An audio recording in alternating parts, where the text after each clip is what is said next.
मन मांगता रहता है संसार को, वासनाएं दौड़ती रहती हैं वस्तुओं की तरफ, शरीर आतुर होता है शरीरों के लिए, आकांक्षाएं विक्षिप्त रहती हैं पूर्ति के लिए। हमारा जीवन आग की लपट है, वासनाएं जलती हैं उन लपटों में, आकांक्षाएं इच्छाएं जलती हैं। गीला ईंधन जलता है इच्छा का और सब धुआं धुआं हो जाता है। इन लपटों में जलते हुए कभी कभी मन थकता भी है, बेचैन भी होता है, निराश भी, हताश भी होता है। हताशा में, बेचैनी में कभी कभी प्रभु की तरफ मुड़ता भी है। दौड़ते दौड़ते इच्छाओं के साथ कभी कभी प्रार्थना करने का मन भी हो आता है। दौड़ते दौड़ते वासनाओं के साथ कभी कभी प्रभु की सन्निधि में आंख बंद कर ध्यान में डूब जाने की कामना भी जन्म लेती है। बाजार की भीड़ भाड़ से हटकर कभी मंदिर के एकांत, मस्जिद के एकांत में डूब जाने का ख्याल भी उठता है। लेकिन वासनाओं से थका हुआ आदमी मंदिर में बैठकर पुनः वासनाओं की मांग शुरू कर देता है। बाजार से थका आदमी मंदिर में बैठकर पुनः बाजार का विचार शुरू कर देता है, क्योंकि बाजार से वह थका है, जागा नहीं। वासना से थका है, जागा नहीं। इच्छाओं से मुक्त नहीं हुआ, रिक्त नहीं हुआ, केवल इच्छाओं के विश्राम के लिए मंदिर चला आया। उस विश्राम में फिर इच्छाएं ताजी हो जाती हैं। प्रार्थना में जुड़े हुए हाथ भी संसार की ही मांग करते हैं। यज्ञ की वेदी के आसपास घूमता हुआ साधक या याचक भी पत्नी मांगता है, पुत्र मांगता है, गौएं मांगता है, धन मांगता है, यश, राज्य, साम्राज्य मांगता है। असल में जिसके चित्त में संसार है उसकी प्रार्थना में संसार ही होगा। जिसके चित्त में वासनाओं का जाल है उसके प्रार्थना के स्वर भी उन्हीं वासनाओं के धुएं को पकड़कर कुरूप हो जाते हैं। यहाँ एक बात और समझ लेनी जरूरी है कि जब कहते हैं संसारिक मांग नहीं, तो अनेक बार मन में ख्याल उठता है तो गैर संसारिक मांग तो हो सकती है ना। जब कहते हैं संसार की वस्तुओं की कोई चाह नहीं, तो ख्याल उठ सकता है कि मोक्ष की वस्तुओं की चाह तो हो सकती है ना। नहीं, मांगते संसार को नहीं, नहीं मांगते धन को, नहीं मांगते वस्तुओं को, मांगते हैं शांति को, आनंद को। छोड़े इन्हें भी नहीं मांगते, मांगते हैं प्रभु के दर्शन को, मुक्ति को, ज्ञान को। यही यह बात समझ लेनी जरूरी है कि संसारिक मांग तो संसारिक होती है, मांग मात्र संसारिक होती है। वासनाएं संसारिक हैं, ये तो ठीक है, लेकिन वासना मात्र संसारिक है, ये भी स्मरण रख लें। शांति की कोई मांग नहीं होती, अशांति से मुक्ति होती है और शांति परिणाम होती है। शांति को मांगा नहीं जा सकता सीधा सीधा, सिर्फ अशांति को छोड़ा जा सकता है और शांति स्वयमेव मिलती है। और जो शांति को मांगता है सीधा, वह कभी शांत नहीं होता है, बल्कि वह और भी अशांत हो जाता है। इसलिए साधारणतः अशांत आदमी इतना अशांत नहीं होता जितना शांति की चेष्टा में लगा हुआ आदमी अशांत हो जाता है। अशांत तो होता ही है, वह शांति की चेष्टा और अशांत कर जाती है। यह भी मांग है, यह भी इच्छा है, यह भी वासना है। मोक्ष मांगा नहीं जा सकता, क्योंकि जब तक मोक्ष की मांग है, जब तक मांग है तब तक बंधन है। फिर बंधन और मोक्ष का मिलन कैसा? हाँ, बंधन ना रहे तो रह जाता है, वह मोक्ष है। बंधन ना रहे तो जो रह जाता है वह मोक्ष है। हम परमात्मा को चाह नहीं सकते, क्योंकि चाह ही तो परमात्मा और हमारे बीच बाधा है। ऐसा नहीं कि धन की चाह बाधा है, चाह ही, डिज़ायर एज सच बाधा है। ऐसा नहीं कि चीज़ की चाह बाधा है और उस चीज़ की चाह बाधा नहीं है। ना चाह ही बाधा है, क्योंकि चाह ही तनाव है, डिज़ायर ही तनाव है, चाह ही असंतोष है। चाह ही जो नहीं है उसकी कामना है, जो है उसमें तृप्ति नहीं। अगर ठीक से कहें तो संसारिक चाह कहना ठीक नहीं, चाह का नाम ही संसार है। चाह ही संसार है, वासना ही संसार है। संसारिक वासना कहना ठीक नहीं, लेकिन हम भाषा में भूलें करते हैं, सामान्य करते हैं, तब तो कठिनाई नहीं आती, चल जाता है। लेकिन जब इतने सूक्ष्म और नाजुक मसलों में भूलें होती हैं तो कठिनाई हो जाती है। भूलें भाषा में हैं, क्योंकि अज्ञानी भाषा निर्मित करता है और ज्ञानी की अब तक कोई भाषा नहीं है। वो तो मौन में जीता है, उसको भी अज्ञानी की भाषा का ही उपयोग करना पड़ता है। ज्ञानी की भाषा हो भी नहीं सकती, क्योंकि ज्ञान मौन है, मुखर नहीं, मूक है। ज्ञान के पास जबान नहीं है अपनी, ज्ञान साइलेंस है, शून्य है। ज्ञान के पास शब्द नहीं, शब्द उठने तक की भी अशांति ज्ञान में नहीं है। लेकिन अज्ञानी की भाषा ही ज्ञानी के उपयोग करनी पड़ती है। फिर भूलें तो होंगी ही, होती हैं भूलें। फिर जैसे यह भूल निरंतर हो जाती है। हम कहते हैं संसार की चीज़ों को मत चाहो, कहना चाहिए चाहो ही मत, चाह ही छोड़ो, क्योंकि चाह का नाम ही संसार है। हम कहते हैं मन को शांत करो, ठीक नहीं है यह कहना, क्योंकि शांत मन जैसी कोई चीज़ होती नहीं है। अशांति का नाम ही मन है। जब तक अशांति है तब तक मन है, नहीं तो मन भी नहीं है। जहाँ शांति हुई वहाँ मन तिरोहित हुआ। ऐसा समझे तूफान आया है लहरों में सागर की, फिर हम कहते हैं तूफान शांत हो गया। जब तूफान शांत हो जाता है तो क्या सागर तट पर खोजने से शांत तूफान मिल सकेगा? हम कहते हैं तूफान शांत हो गया, तो पूछा जा सकता है शांत तूफान कहाँ है? शांत तूफान होता ही नहीं, कोई एग्जिस्टेंस नहीं है शांत तूफान की।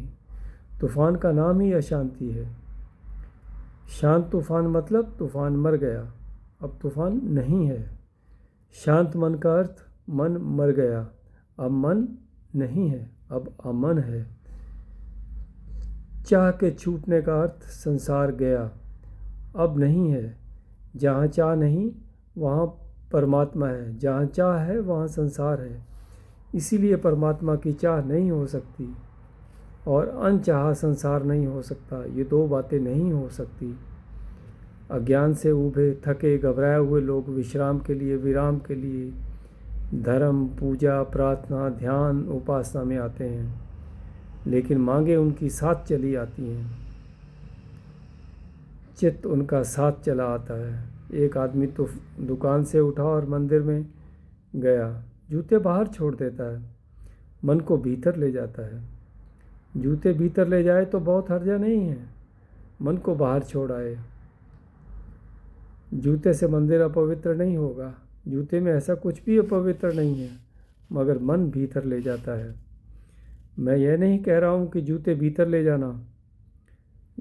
घर से चलता है तो स्नान कर लेता है, शरीर धो लेता है, मगर मन वैसा का वैसा बासा, पसीने की बदबू से भरा मन, दिन भर की वासनाओं की गंध से पूरी तरह लबालब, दिन भर के धूल कणों से पूरी तरह आच्छादित, उसी गंदे मन को लेकर वह मंदिर में प्रवेश कर जाता है। फिर जब हाथ जोड़ता है तो हाथ धुले होते हैं, लेकिन जुड़े हुए हाथों के पीछे मन गैर धुला होता है। आंखें तो परमात्मा को देखने के लिए उठती हैं, लेकिन भीतर से मन परमात्मा को देखने के लिए नहीं उठता। वहाँ फिर वस्तुओं की कामना और वासना लौट आती है। हाथ जुड़ते परमात्मा से कुछ मांगने के लिए, और जब भी हाथ कुछ मांगने के लिए जुड़ते हैं तभी प्रार्थना का अंत हो जाता है। मांग और प्रार्थना का कोई मेल नहीं। फिर प्रार्थना क्या है? प्रार्थना सिर्फ धन्यवाद है, प्रभु को धन्यवाद, ग्रेटिट्यूड। मांग नहीं, डिमांड नहीं, थैंक्स गिविंग, सिर्फ धन्यवाद। जो मिला है वह इतना काफ़ी है कि उसके लिए मंदिर धन्यवाद देने जाना चाहिए। धार्मिक आदमी वही है जो मंदिर धन्यवाद देने जाता है। अधार्मिक वह नहीं जो मंदिर नहीं जाता वह तो धार्मिक है ही। अधार्मिक असली वह है जो मंदिर मांगने जाता है, मंदिर को भी बाजार का हिस्सा बना लेता है। छोड़ें वासनाओं को, छोड़ें भविष्य को, छोड़ें सपनों को, छोड़ें अंततः अपने को। ऐसे जिएं जैसे प्रभु ही आपके भीतर से जीता है। ऐसे जिएं जैसे चारों ओर प्रभु ने घेरा हुआ है। ऐसे जिएं जैसे प्रभु ही करवाता है। मांग नहीं, डिमांड नहीं, थैंक्स गिविंग, सिर्फ धन्यवाद है, प्रभु को धन्यवाद, ऐसे जिएं जैसे चारों ओर प्रभु ने घेरा हुआ है। ऐसे करें कृत्य जैसे प्रभु ही करवाता है। जैसे प्रत्येक करने के पीछे प्रभु ही फल को लेने हाथ फैलाकर खड़ा है, तब ज्ञान घटित होता है। ज्ञान परम मुक्ति है, द अल्टीमेट फ्रीडम। अज्ञान बंधन है, ज्ञान मुक्ति है। अज्ञान रोगनता है, ज्ञान स्वास्थ्य है। यह स्वास्थ्य शब्द बहुत अद्भुत है। दुनिया की किसी भाषा में उसका ठीक ठीक अनुवाद नहीं है। अंग्रेजी में हेल्थ है और पश्चिम की सभी भाषाओं में हेल्थ से मिलते जुलते शब्द हैं। हेल्थ का मतलब होता है हीलिंग, घाव का भरना। शारीरिक शब्द है, गहरे नहीं जाता। स्वास्थ्य बहुत गहरा शब्द है, उसका अर्थ हेल्थ ही नहीं होता। हेल्थ तो होता ही है, घाव का भरना तो होता ही है। स्वास्थ्य का अर्थ है स्वयं में स्थित हो जाना, to be in oneself. आध्यात्मिक बीमारी से संबंधित है स्वास्थ्य। स्वास्थ्य का अर्थ है स्वयं में ठहर जाना, इंच भर भी ना हिलना, पल भर भी ना कंपना, जरा सा भी कंपन ना रह जाए भीतर, वेवरिंग जरा भी ना रह जाए, बस सब तब स्वस्थ फलित होता है। वेवरिंग क्यों है, कंपन क्यों है? कभी आपने ख्याल किया, जितनी तेज़ इच्छा होगी उतना ही कंपन हो जाता है भीतर। इच्छा नहीं होती, कंपन खो जाता है। इच्छा ही कंपन है। आप कंपते कब हैं? दिया जल रहा है, कंपन कब है? जब हवा का झोंका आता है। हवा का झोंका ना लगे तो दिया निष्कंप हो जाता है, ठहर जाता है, स्वस्थ हो जाता है, अपनी जगह पर हो जाता है, जहाँ होना चाहिए वहाँ हो जाता है। हवा के धक्के लगते हैं तो ज्योति वहाँ हट जाती है जहाँ नहीं होनी चाहिए, जगह से च्युत हो जाती है, रुग्ण हो जाती है, कंपित हो जाती है। और जब कंपित होती है तब बुझने का, मौत का डर पैदा हो जाता है। जोर की हवा आती है तो ज्योति बुझने को, मरने को होने लगती है। ठीक ऐसे ही इच्छाओं की तीव्र हवाओं में, वासनाओं के तीव्र ज्वर में कंपती है चेतना। इसलिए यह भी ख्याल में ले लें, जो वासना से मुक्त हुआ वह मृत्यु के भय से मुक्त हो जाता है। दिए की लौ हवा के धक्कों से मुक्त हुई, फिर उसे क्या मौत का डर? मौत का डर खो गया। लेकिन जब तूफान की हवा बहती है तो दिया कंपता है और डरता है कि मरा, अब मरा। ठीक हमारा ज्ञान की अवस्था में ऐसे ही चित्त होता है। एक कंपन छूटता है तो दूसरा कंपन शुरू हो जाता है। एक वासना हटती है तो दूसरा झोंका वासना का आता है। कहीं कोई विराम नहीं, कोई विश्राम नहीं। वासना का कंपन ही स्पिरिचुअल डिजीज़, आध्यात्मिक रोगनता है। कंपन का अर्थ ही है कि स्थिति में नहीं। इसलिए कहा जाता है कि ज्ञान परम मुक्ति है, क्योंकि ज्ञान परम स्वास्थ्य है। वह कैसे होगा उपलब्ध? वासना से जो मुक्त हो जाता है, मांग से, चाह से जो मुक्त हो जाता है, वही ज्ञान में प्रतिष्ठित हो जाता है।